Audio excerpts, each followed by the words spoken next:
Nowadays, we can do a lot of things. We can be what we want, do what we want, or hate what we want. But here's the thing, hating someone for who they love is crazy work, bro.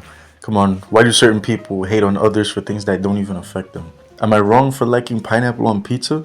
Should I be condemned for putting milk before cereal? I mean, shit, you tell me. In addition to sexuality, people get clowned on because of their hobbies or what they like to indulge in. Y'all remember when liking anime felt worse than admitting to a felony? The repulsion was kind of reinforced by stereotypes, yeah, but luckily we're in an age where a brother can admit to watching anime without being looked at like your name is Sean Combs. Homophobia is wrong, morally, socially, and biologically. And people who think being straight can be a choice in the first place should be educated. I'm sure some of y'all watch football, or at least know what it is. Simple but fun. But, I mean, we're not winning the league, but at least City ain't either. A player named Josh Cavallo used to play in the A-League in Australia, and, before making this video, I'd never even heard of him. But he was the first pro footballer to come out as gay in the 2020s, this decade, while still actively playing. And the list of other male pros who came out, I mean, you can count that shit on your fingers. To put that into perspective, that's like at most 4 to 6 players out of around 100,000. Just think about that. The percent is literally the size of an atom. You could argue that sexuality doesn't matter on the pitch. Yeah, that makes sense. But the fact that so few athletes, at least in the male division, are openly queer kind of says a lot about how the community feels about it. Now, homophobia is a word normally directed at gay people, but can typically be used for LGBT people in general in certain contexts. A more accurate term for this definition would technically be queerphobic, but for simplicity's sake, I'll just use homophobia. A misconception is that the phobia in the word homophobia implies a fear towards, anything homosexual. But in general, it just means any type of aversion or bias. So because of this, homophobia isn't just,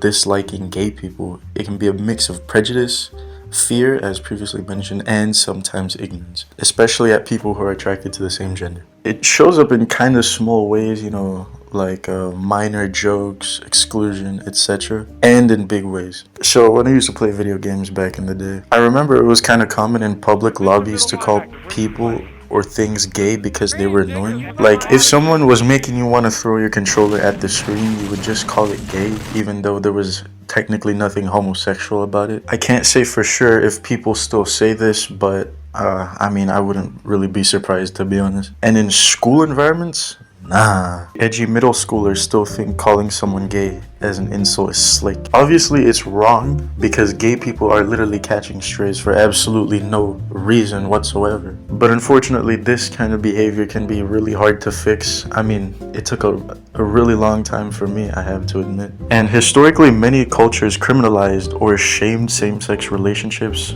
kind of like some countries today. But just because something isn't traditional doesn't mean it's necessarily wrong. On the other hand, ancient Greeks and Romans, for example, had same-sex relationships low-key ingrained in their culture, or at least same-sex male relationships. In the Roman Empire, relationships were more based on status as opposed to gender, if that makes sense. Socially, higher-class men are seen as masculine and manly when they were fucking lower-class men. Yeah, there's definitely a power dynamic there. But basically, that's kind of what it means to be a top and bottom. Top does the penetrating and the bottom is, on the receiving end. There was still immorality though, because this was based on social standing and, like I said, mostly a desire for some sort of power dynamic. But anyways, Spartans also engaged in bonds between male soldiers to boost morale among their forces. Now, I'm not saying just because it was fine back then doesn't mean it's acceptable now, because if that was the case, slavery would still be legal and making fun of women would still be considered funny. But my point is, ancient societies, the Roman Empire, Sparta, etc., accepted homosexuality and they still thrived. Especially the Roman Empire. Being queer is never a choice, so it's not about morality or personal opinion. It's simply about respecting someone's identity. It's childish to feel attacked because someone doesn't like who you normally like. That's like Redo of Healer fans calling High School DxD fans degenerates. From a moral standpoint, homophobia fails a pretty simple test: empathy. A philosophy YouTuber, Alex O'Connor, shout out to him by the way, made a simple but amazing video, honestly, about sexuality like years ago. And he basically talks about how being straight or not straight has nothing to do with being moral, therefore calling people out for their sexuality is inherently immoral. The assumption that being gay or, queer or not straight in general is wrong is not a good argument, because the statement is made under the pretense that there are, right and wrong sides to sexual orientation, which, isn't the case. As previously said, it's not a matter of choice. I mean, think about it. Did you choose what genres of music you like? I mean, is it wrong as a guy to listen to Pink Pantheress? Is it wrong as a guy to listen to K-pop? I mean, that kind of shit. Now, you most likely didn't choose what you like. It probably just came about naturally. The same thing it can be said for sexuality. You can't just wake up one day and decide, I'm gonna be straight today. And pretending to be someone you're not causes even more distress and internalized self-doubt. Most uneducated people on this topic think it's like a piece of clothing that can be taken off and worn at will. And there are even some religious converts who claim that God turned them towards the quote-unquote right path and magically made them straight. And I'm just like, bro, that's not how it works. Yes, of course, it's okay to be religious, but you shouldn't hate a motherfucker because they like the same gender. Imagine being told you can't love someone else because of gender. Imagine being made to feel wrong for something that you literally can't change. That's more unfair than the time Lewandowski didn't win the Ballon d'Or in 2020. Philosophically, most modern ethics basically boil down to just one thing: don't harm others unnecessarily. There's a whole ass debate about how if something doesn't harm others, then it can't be immoral, but that can honestly be a different topic. Homophobia can cause self-esteem issues, depression, anxiety, and even self-unaliving. And if that makes you feel good, then I hate to break it to you, but my friend, you are the problem. Some people have argued that gay people are PDF files, which is kind of weird considering most child predators are straight anyway. Even if most predators were gay, abuse is driven by power and control, not sexual orientation. It's about the person, not who they like. Luckily, people don't say this so much anymore nowadays. Now, for probably the hardest part to disprove. Some argue that LGBTQ existence is unnatural and, goes against biology. If it was unnatural, science would, prove that, but actually it disproves that. Now, there's a misconception that evolution is a matter of survival of the fittest, but technically, based on multiple factors, it's actually just survival of the fit enough. It's not always about literally who is the strongest or the most the most able to adapt to their environment. In evolutionary biology, fitness doesn't necessarily mean strength or perfection. It simply means success in a specific environment, if that makes sense. An organism is considered fit if it survives long enough, not if it's the strongest, fastest, smartest, physically capable in absolute terms. And interestingly, homosexuality is not found in just humans. Same-sex behavior can also be found in over 1,500 animal species, from, penguins, primates, wildcats, etc. It's considered a natural part of life for that part of the animal kingdom. For example, even male dolphins form bonds with each other based on sexual behavior, which is, And everyone knows this, but dolphins are low-key very horny animals, so, I don't even see this not happening. So because of this behavior observed in not just humans, but, animals in general, the argument that being not straight or gay is somehow unnatural falls apart really, really quickly. Now, in terms of reproduction,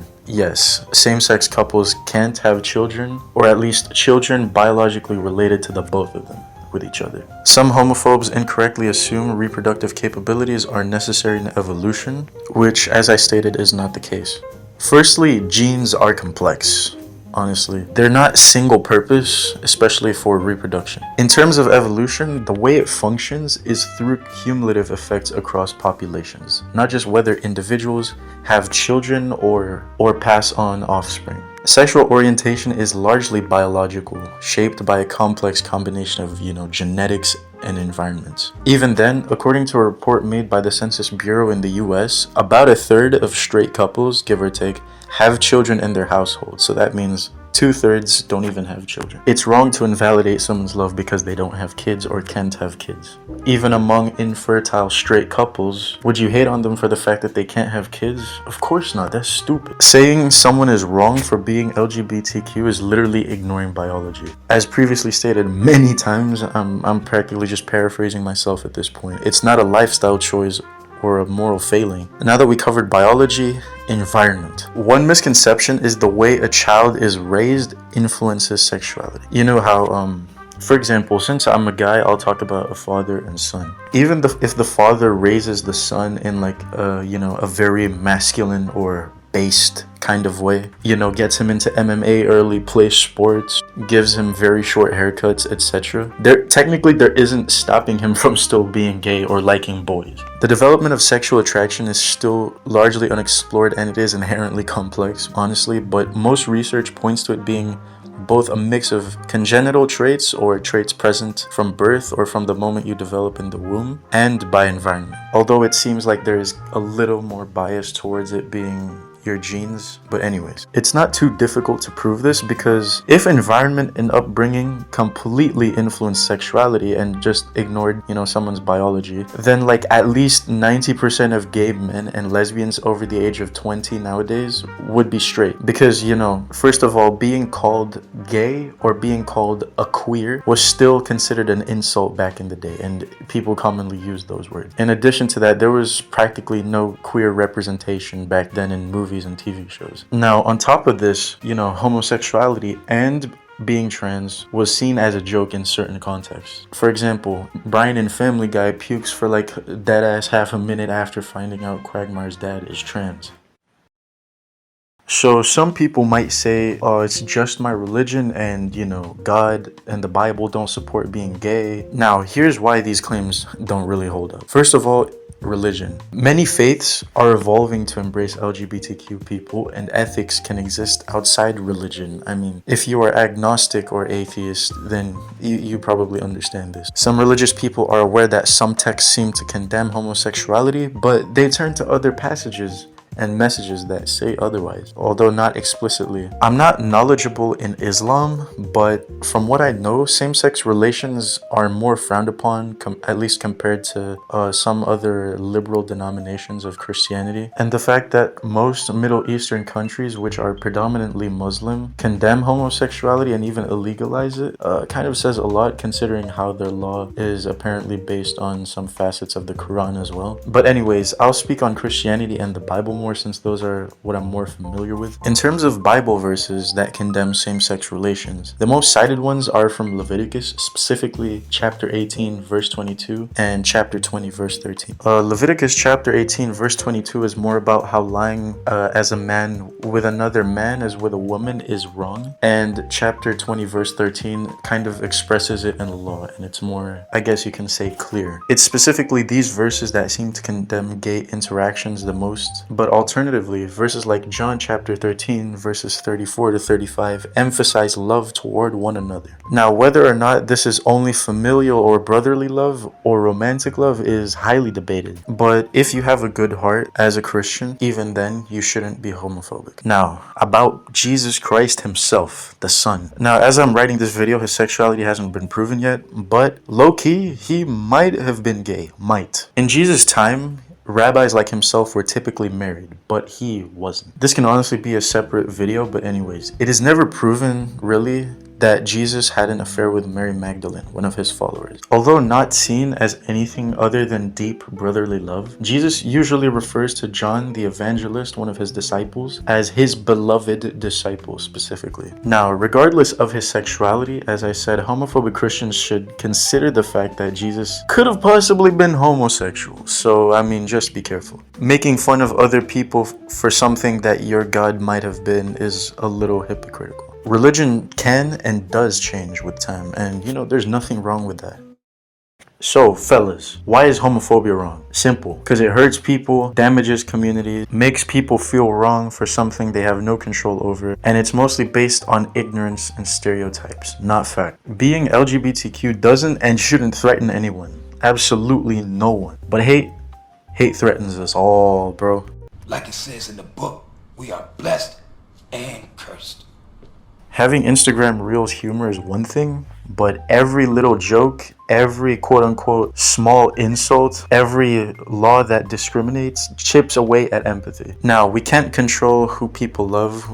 We might not even be able to control who we love, and we might not be able to control how we sometimes see other people. But what we can do is control how we treat them. That is absolutely possible. It's the big 26, man. It's okay if people aren't straight, bro. Homosexuality has been a thing for ages, and other sexualities are valid too. Now, I apologize if I was a little too serious in this video. My goal was to make an educational video with some humor in it, but it ended up being kind of serious, my bad. As I'm publishing this video, I came across an article and found out some dark truths, so this is what led me to making this video. I'm gonna get back to making more satire soon. Anyways, I'm out.